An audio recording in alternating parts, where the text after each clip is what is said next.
Alright everybody, here's the last update before I start the body work.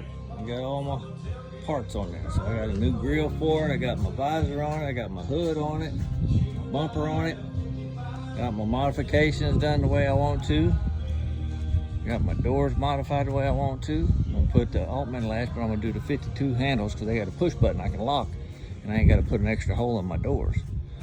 And I got my roll pan and my little slots for my LED tail lights. Got it extended down there where it covers up the gas tank, so you can't see the gas tank from behind it, so it's nice and smooth.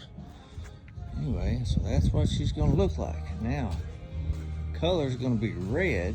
I wanted a matte finish color. This is Firethorn Pearl Red, I think it is. But it's a urethane paint, but it's very soft because it doesn't mix with hardener. It's just a flat, hot rod flats. It's a soft paint. So it chipped and scratched very easy. So I'm probably gonna go with a something that requires a hardener.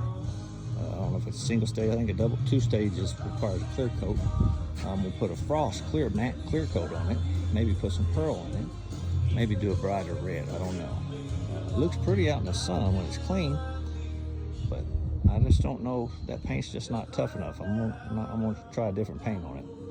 But there it is, that's what she's gonna look like going down the road, minus the color. Hope you like it. Not a professional video guy, so you can give me advice on it if you want to. I probably won't pay that much attention to it, but here's a good side shot of it, and you see in the modifications I've done to it. So we're ready to do the paint body and then get on to the interior and put the glass in it. Getting close. Hopefully finish it up by the end of this summer. Anyway, there's my update until I get some primer on it. Take care.